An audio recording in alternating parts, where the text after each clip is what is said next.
All glory to Sri Guru and Gauranga, Rāja-Vidyā, the King of Knowledge, His Divine Grace, A.C. Bhaktivedanta Swami Prabhupada, Founder Acharya, International Society for Krishna Consciousness. The Bhaktivedanta Book Trust, New York, Los Angeles, London, Bombay.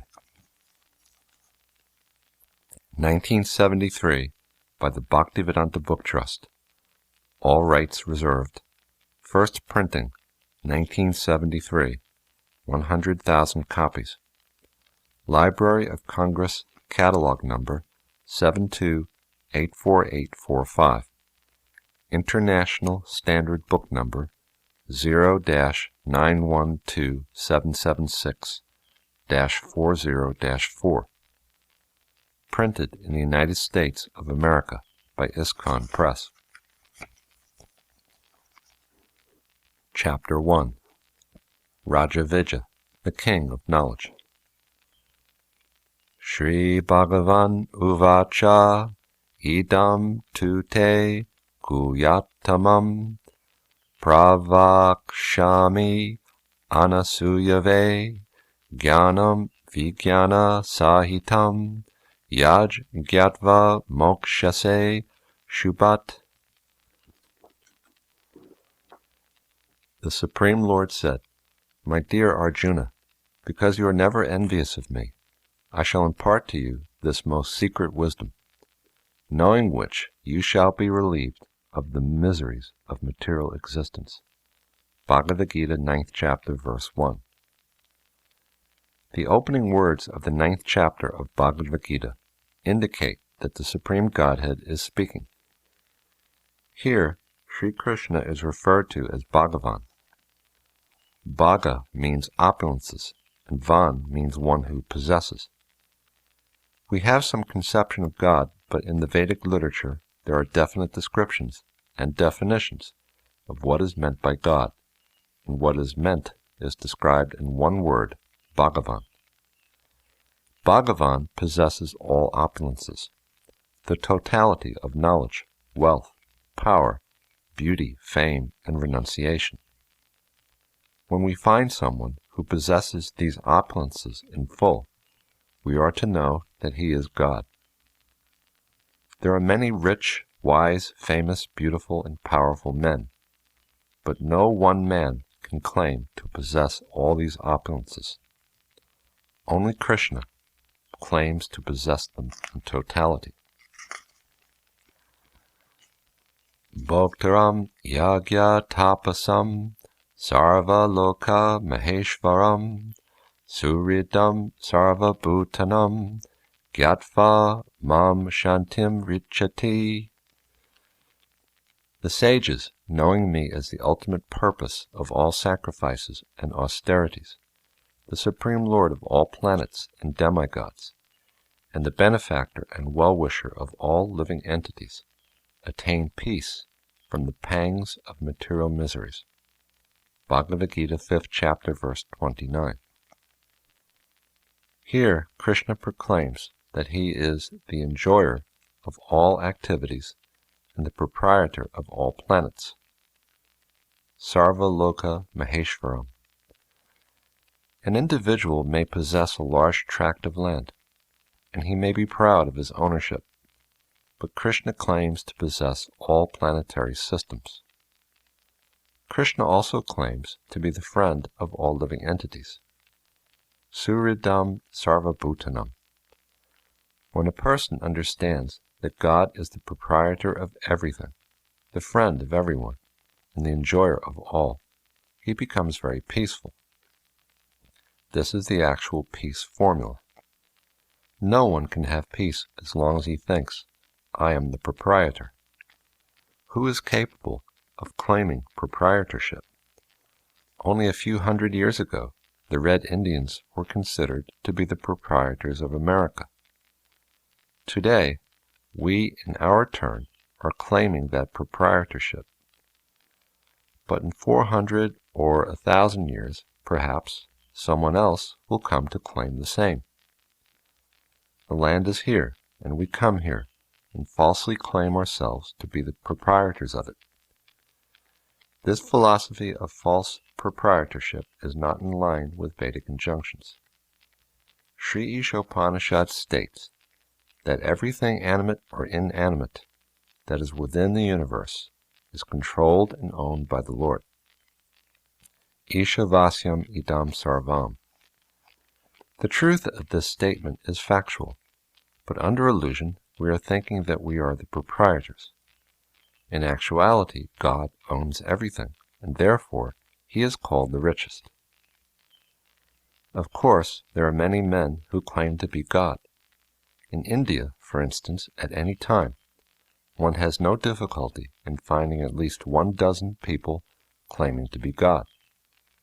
But if you ask them if they are the proprietor of everything, they find this difficult to answer. This is a criterion by which we can understand who God is. God is the proprietor of everything, and being so, He must be more powerful than anyone or anything else. When Krishna was personally present on this earth, no one could conquer Him. There is no record of His ever having lost a battle. He belonged to a Kshatriya, warrior family, and the Kshatriyas are meant to give protection to the weak. As far as His opulence is concerned, He married 16,108 wives. Every wife had her own separate palace, and Krishna expanded Himself 16,108 times in order to enjoy them all. This may seem difficult to believe, but it is stated in Srimad Bhagavatam, and the great sages of India recognize this as scripture and recognize Krishna as God. In the first verse of this 9th chapter, by the word Guyatamam, Sri Krishna intimates that He is imparting the most confidential knowledge to Arjuna. Why is He proclaiming this to Arjuna? It is because Arjuna is anasuyu, non-envious. In the material world, if someone is greater than us, we are envious. We are not only envious of one another, but of God. Also, when Krishna says, "I am the proprietor," we disbelieve it. But this is not the case with Arjuna, who listens to Krishna without envy. Arjuna does not cavil with Krishna, but agrees with whatever he says. This is his special qualification, and this is the way of understanding Bhagavad Gita. It is not possible to understand what God is by our own mental speculations. So we have to hear, and we have to accept. Because Arjuna is not envious, Krishna speaks this special knowledge to him. This is not only theoretical knowledge, but practical knowledge. Vijnana Sahitam. Whatever knowledge we receive from Bhagavad Gita should not be taken for sentimentality or fanaticism. The knowledge is both jnana and vijnana, theoretical wisdom and scientific knowledge. If one becomes well versed in this knowledge, liberation is certain. Life in this material world is by nature inauspicious and miserable. Moksha means liberation, and the promise is that by dint of understanding this knowledge, one will attain liberation from all miseries. It is important then to understand what Krishna says about this knowledge. Rāja-Vidyā Rāja-Guhyam Pavitram idam uttamam Pratyaksha-vagamam dharmyam Sasukham kartum avyayam. This knowledge is the king of education, the most secret of all secrets. It is the purest knowledge, and because it gives direct perception of the self by realization, it is the perfection of religion. It is everlasting, and it is joyfully performed. Bhagavad Gita, 9th chapter, verse 2. According to Bhagavad Gita, the topmost knowledge, Rāja-Vidyā Rāja-Guhyam, is Krishna consciousness. Because in Bhagavad-Gītā we find that the symptom of one who is actually in knowledge is that he has surrendered unto Krishna. As long as we go on speculating about God but do not surrender, it is understood that we have not attained the perfection of knowledge. The perfection of knowledge is Bahunam Janmanam Ante Gyanavan Mam Prapadyate Vasudeva Sarvam Iti Sa Mahatma Sadurlabha. After many births and deaths, he who is actually in knowledge surrenders unto me, knowing me to be the cause of all causes and all that is. Such a great soul is very rare. Bhagavad-Gītā 7th chapter verse 19. As long as we do not surrender, we cannot understand God. Surrender to God may take many births, but if we accept that God is great, it is possible to surrender unto Him immediately. But generally, this is not our position in the material world. We are characteristically envious and consequently think, "Oh, why should I surrender unto God? I am independent. I shall work independently." Therefore, in order to rectify this misgiving, we have to work for many births. In this regard, the name of Krishna is especially significant. Krish means repetition of birth, and Na means one who checks. Our repetition of birth can be checked only by God. No one can check his repetition of birth and death without the causeless mercy of God. The subject matter of the 9th chapter is Rāja-Vidyā. Raja means king, and Vidya means knowledge. In ordinary life, we find one person king in one subject, and another in another subject. This knowledge, however, is sovereign over all others, and all other knowledge is subject or relative to it. The word Rāja-Guhyam indicates that this sovereign knowledge is very confidential, and the word Pavitram means that it is very pure. This knowledge is also Uttamam. Ud means transcend, and Tama means darkness. And that knowledge which surpasses this world, and the knowledge of this world, is called Uttamam. It is the knowledge of light, and darkness has been separated from it. If one follows this path of knowledge, he will personally understand how far he has progressed down the path of perfection. Pratyakshavagamam dharmyam.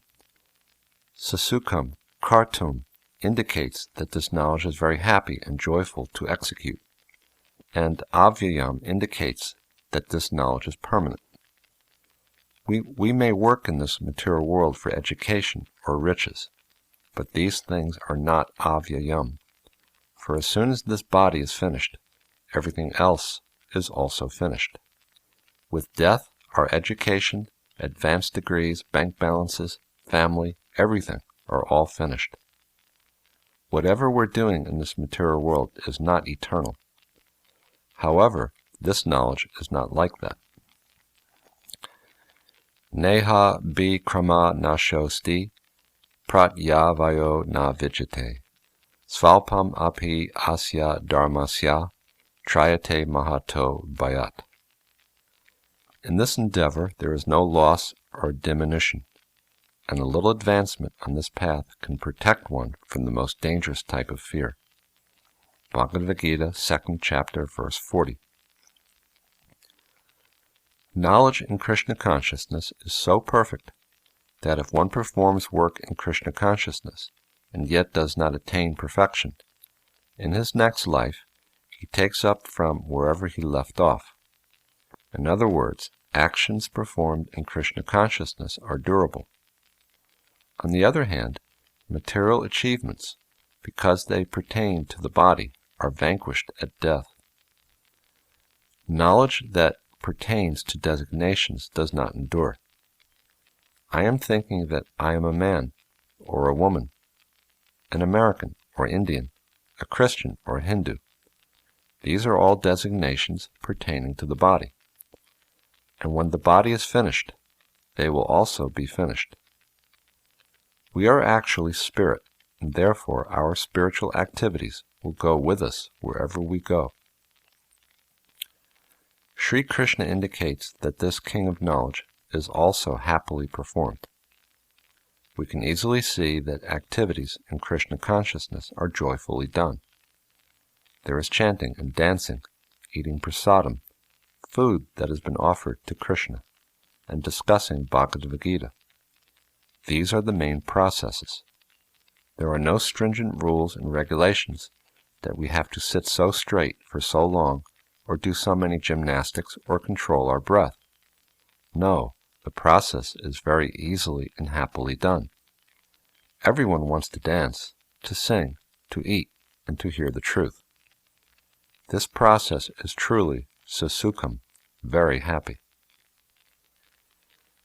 In the material world, there are so many gradations of education. Some people never finish grammar school or high school, whereas others go on and receive a university education, a BA, MA, PhD, and so on. But what is this Rāja-Vidyā, the king of education, the summum bonum of knowledge? It is this Krishna consciousness. Real knowledge is understanding what I am. Unless we come to the point of understanding what we are, we cannot attain real knowledge. When Sanatana Goswami left his government post and came to Chaitanya Mahaprabhu for the first time, he asked the Lord, "What is education?" Although Sanatana Goswami knew a number of languages, including Sanskrit, he still inquired about real education. "The general populace calls me highly educated," Sanatana Goswami told the Lord, "and I am such a fool that I actually believe them." The Lord replied, "Why should you not think you're well educated? You're a great scholar in Sanskrit and Persian." "That may be," Sanatana Goswami said, "but I do not know what I am." He then went on to tell the Lord, "I do not wish to suffer, but these material miseries are forced upon me. I neither know where I've come from nor where I'm going, but people are calling me educated. When they call me a great scholar, I am satisfied, but in truth, I am such a great fool that I know not what I am." Sanatana Goswami was actually speaking for all of us, for this is our present situation. We may be proud of our academic education, but if asked what we are not able to say. Everyone is under the conception that this body is the self, but we learn from Vedic sources that this is not so. Only after realizing that we are not these bodies can we enter into real knowledge and understand what we actually are. This, then, is the beginning of knowledge. Rāja-Vidyā may be further defined as not only knowing what one is, but acting accordingly. If we do not know who we are, how can our activities be proper? If we are mistaken about our identity, we will also be mistaken about our activities. Simply knowing that we are not these material bodies is not sufficient. We must act according to the conviction that we are spiritual. Action based on this knowledge, spiritual activity, is work in Krishna consciousness. This kind of knowledge may not seem to be so easily attainable, but it is made very easy by the mercy of Krishna and Lord Chaitanya Mahaprabhu, who made this knowledge easily available through the process of chanting Hare Krishna, Krishna Krishna, Hare Hare, Hare Rama, Ram Ram, Hare Hare. Chaitanya Mahaprabhu divided the living entities into two major categories, those that are moving and those that are not moving. Trees, grass, plants, stones, etc. do not move because they do not have sufficiently developed consciousness. Their consciousness is there, but is covered. If a living being does not understand his position, he is stone-like, although dwelling in a human body. The living entities, birds, reptiles, animals, insects, human beings, demigods, etc., number over 8 million species, and of these, a very small number are human beings. Lord Chaitanya further points out that out of 400,000 species of human beings, some are civilized, and out of many civilized persons, there are only a few who are devoted to the scriptures. In the present day, most people claim to be devoted to some religion, Christian, Hindu, Muslim, Buddhist, etc. But in fact, they do not really believe in the scriptures. Those who do believe in the scriptures are, by and large, attached to pious philanthropic activities. They believe that religion means jaga, sacrifice, dana, charity, and tapas, penance. One who engages in tapasya undertakes voluntarily very rigid regulations, such as brahmachari students, celibates, or sannyasis, renounced order, undertake. Charity means voluntarily giving away one's material possessions. In the present age, there is no sacrifice, but from historical literatures like the Mahabharata, we get information that kings perform sacrifices by distributing rubies, gold, and silver. Yajna was primarily for kings, and charity, on a much smaller scale, was meant for householders. Those who actually believe in scriptures usually adopted some of these principles. But generally in this age, people simply say that they belong to a religion, but in actuality do nothing. Out of millions of such people, a very small number actually perform charity, sacrifice, and penance. Chaitanya Mahaprabhu further points out that out of millions who perform such religious principles all over the universe, only a few attain perfect knowledge and understand what they are. Just knowing, I am not this body, but am spirit soul, is not sufficient. We have to escape this entanglement of material nature. This is called mukti, liberation. Out of many thousands of persons who are in self-knowledge as to what and who they are, only one or two may be actually liberated. And out of many thousands who are liberated, only one or two may understand what and who Krishna is.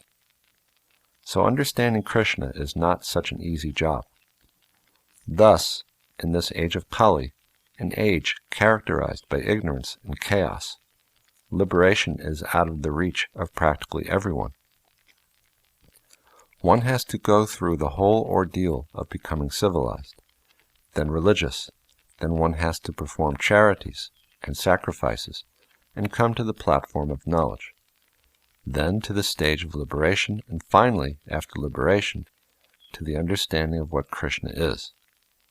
This process is also indicated in Bhagavad-Gita. Brahma bhuta prasanatma na shochati na kankshati sama sarveshu bhuteshu mad bhaktim labhate param. One who is thus transcendently situated at once realizes the Supreme Brahman. He never laments or desires to have anything. He is equally disposed to every living entity. In that state, he attains pure devotional service unto me. Bhagavad Gita 18th chapter, verse 54. These are the signs of liberation. The first symptom of one who is liberated is that he is very happy. It is not possible to find him morose, nor does he have any anxiety. He never frets. This thing I don't have, oh, I must secure this thing, oh, this bill I have to pay, I have to go here, there. One who is liberated has no anxieties at all. He may be the poorest man in the world, but he neither laments nor thinks that he is poor. Why should he think that he is poor? When we think that we are these material bodies and that we have possessions to go with them, then we think that we are poor or rich. But one who is liberated from the material conception of life has nothing to do with possessions or lack of possessions. I have nothing to lose and nothing to gain, he thinks. I am completely separate from all this. Nor does he see anyone else as rich or poor, educated or uneducated, beautiful or ugly, etc. He does not see any material dualities, for his vision is completely on the spiritual platform, and he sees that every living entity is part and parcel of Krishna. Thus, seeing all entities in their true identity, he tries to take them back to Krishna consciousness. His viewpoint is that everyone, whether he be Brahmin or Shudra, black or white, Hindu, Christian, or whatever, should come to Krishna consciousness. When one is situated in this way, then Mad Bhaktim Labhate Param, he becomes eligible for becoming a pure devotee of Krishna's. Practically speaking, this process is not very easy in this age of Kali. In Srimad Bhagavatam, a description is given of the people of this age. Their duration of life is said to be very short. They tend to be phlegmatic and slow, and to sleep a great deal. And when they're not sleeping, they are busy earning money. At the most, they only have 2 hours a day for spiritual activities. So what is the hope for spiritual understanding? It is also stated that even if one is anxious to make spiritual progress, there are many pseudo-spiritual societies to take advantage of him. People are also characterized in this age as being unfortunate. They have a great deal of difficulty meeting the primary demands of life: eating, defending, mating, and sleeping, necessities which are met even by the animals. Even if people are meeting these necessities in this age, they are always anxious about war, either defending themselves from aggressors or having to go to war themselves. In addition to this, there are always disturbing diseases and economic problems in Kali-yuga. Therefore, Lord Krishna considered that in this age, it is impossible for people to come to the perfectional stage of liberation by following the prescribed rules and regulations. Thus, out of his causeless mercy, Sri Krishna came as Lord Chaitanya Mahaprabhu and distributed the means to the highest perfection of life and spiritual ecstasy by the chanting of Hare Krishna, Krishna Krishna, Hare Hare, Hare Ram, Ram Ram, Hare Hare. This process of chanting is most practical, and it does not depend on whether one is liberated or not, or whether one's condition is conducive to spiritual life or not. Whoever takes to this process becomes immediately purified. Therefore, it is called pavitram, pure. Furthermore, for one who takes to this Krishna consciousness process, the seeds of latent reactions to his sinful actions are all nullified, just as a fire turns whatever we put into it to ashes. This process turns to ashes all the sinful reactions of our past lives. We must understand that our suffering is due to our sinful activity, and sinful activity is due to our ignorance. Sins or transgressions are committed by those who do not know what is what. A child, for instance, will naively put his hand in a fire because of ignorance. He is thus burned immediately, for the fire is impartial and does not allow any special consideration for the innocent child. It will simply act as fire. Similarly, we do not know how this material world is functioning, who its controller is, nor how it is controlled, and due to our ignorance, we act in foolish ways. But nature is so stringent that she does not allow us to escape the reactions to our actions. Whether we commit an act knowingly or unknowingly, the reactions and consequent sufferings are there. However, through knowledge, we can understand what the actual situation is, who God is, and what our relationship with Him is. This knowledge by which we can gain release from suffering is possible in the human form of life, not in the animal form. To give us knowledge, to give us proper direction, there are scriptures written in various languages in all parts of the world. Lord Chaitanya Mahaprabhu pointed out that people are forgetful from time immemorial about their relationship with the Supreme Lord. Therefore Krishna has sent so many representatives to impart the scriptures to man. We should take advantage of these, especially of Bhagavad Gita, which is the prime scripture for the modern world.